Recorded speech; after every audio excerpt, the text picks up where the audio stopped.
Hey, what's up, guys? Gonna do a video here explaining some of the things that I just picked up, but there's a little bit of backstory.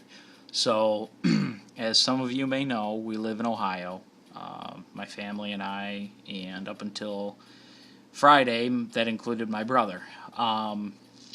But he got a great opportunity to get a transfer with his job from Cleveland, the Cleveland area. We're a little bit east of Cleveland, but basically the Cleveland area, and they're opening up an office in Colorado, in Denver, just a little south of Denver.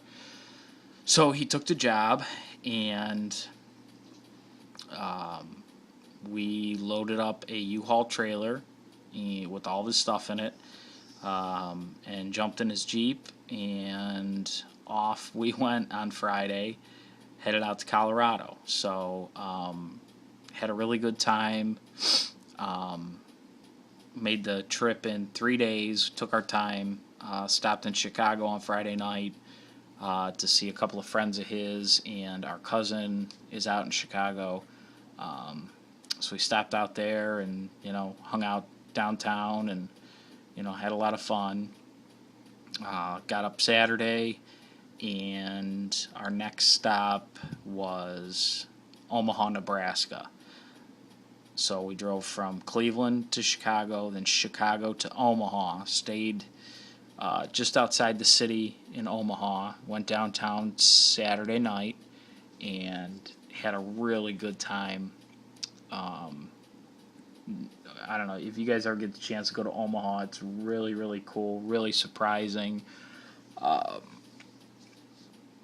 Very neat downtown, all kinds of shops and restaurants, and just a really, really cool atmosphere.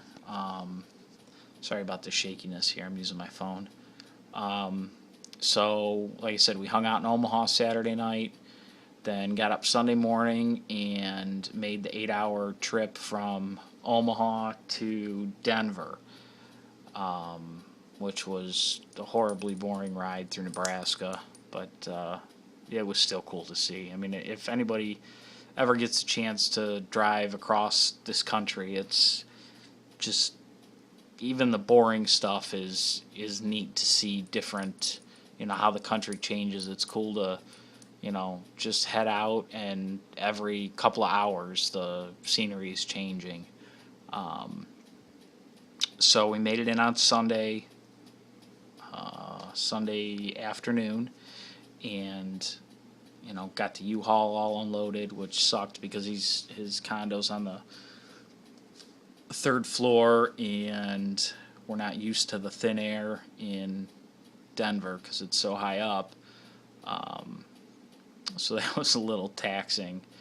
So we got them all settled in and unpacked and all that good stuff.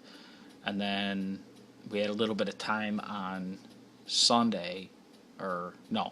Monday. He took me around and showed me some stuff, and we were going to go down to Golden, Colorado, and take the tour of the Coors Brewing Company. But we got down there, and it was like a 2.5-hour wait just to get in to the brewery. And we were kind of like, screw that, we'll go find something else to do. And then as we were leaving the brewery, it dawned on me. And for all of you knife people, you may be able to guess what dawned on me as far as something that we could go see. I'll give you a couple seconds. And what dawned on me was the fact that this company just happens to be in Golden, Colorado.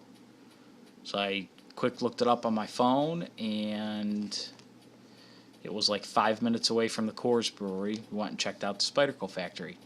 Now, fortunately, they don't let you have a tour of the factory or anything like that, but nevertheless, they had like a factory outlet store. So we went in there and checked it out, and I picked a couple things up. Nothing crazy because I was flying home, so I couldn't buy any knives or anything like that. Plus, the knife that I wanted, they didn't even have, which was the Para 2. And there's a bit of a misconception. I was talking to the guy at the Spyderco factory. I was under the impression from a lot of the YouTube videos that they discontinued or stopped making for a time the Para 2s, which is not the case. In actuality, they're selling so well that they can't make them fast enough to keep up with the demand. So that's why they're so hard to get. You know, he said in no time can he ever see the paramilitary 2 being stopped as far as production goes. It's too good of a seller, too good of a knife. They just can't keep up with the orders. So he said the best thing to do is get in with a dealer or right through them. You can get on a waiting list, and as soon as they make them, they're filling orders, as fast as they can. So, like I said, I couldn't get a knife anyway because I would either had to have it shipped home or, or something, or checked. I didn't check a bag, so, and I would hate to have it stolen, or not stolen, but confiscated on a plane. So he said that they have a big sale every November, so I may send my brother down there in November to score me some stuff and ship it home for me. But I did pick up a couple of things. The first thing, I got the sticker and the same thing in white. You can't really see all that well, but yeah, it's the same sticker for put one on my car and maybe one on my cutting board downstairs, my knife making area. But I picked up, this thing caught my eye, a Balio, I guess is how you say it, by Spyderco, and basically this is what it is. It's like a little balisong pen.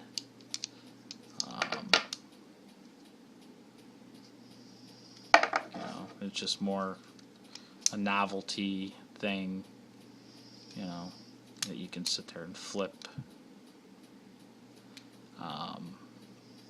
So I picked that up, and I picked up, any of you who know anything about pens will know what this box is. It's a Fisher Space Pen. I had one. Don't know what the hell happened to it. I fell out of my pocket at work or something. It's around here, and I'll probably stumble across it one day maybe. But in the meantime, the last one that I had was black like this, and didn't have a pocket clip. So this one, I got chrome with a pocket clip. The little bullet pen, which I love. These things write great. So I picked that up. A couple stickers. I got a poster that they were giving away, and what else did I get? Like I said, nothing real impressive. But then they had these sitting there, so I picked one of these up. This is a Spyderco preview. New Spyderco knives for the summer of 2013. So it just gives some different things that they're going to be working on. There's, sorry about this, really difficult one-handed. And there's another thing here, sprint runs, different stuff, information. So I got that. Haven't had a chance to really look over it yet. But yeah, it was a really cool thing to see, and glad it dawned on me that it was out there. my brother's got a couple of knives and stuff, but he's nowhere near into it as I am. So it was cool. He put up with my gawking for a while because they have all their models out on display and all kinds of cool stuff. It was just a neat thing to see. I did get a picture of the outside of this factory. I will try to edit it in. I have actually never edited one of my videos, so I got to try to figure out how to do that, and if I can figure it out, I will put it up here.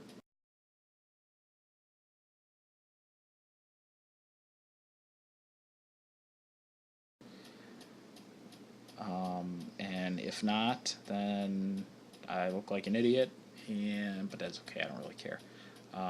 So anyway, guys, thanks for checking it out, and if you ever get a chance to visit Colorado, it's a beautiful, beautiful place, especially coming from Ohio. So hope you guys have a good week, and we'll see you on the next one.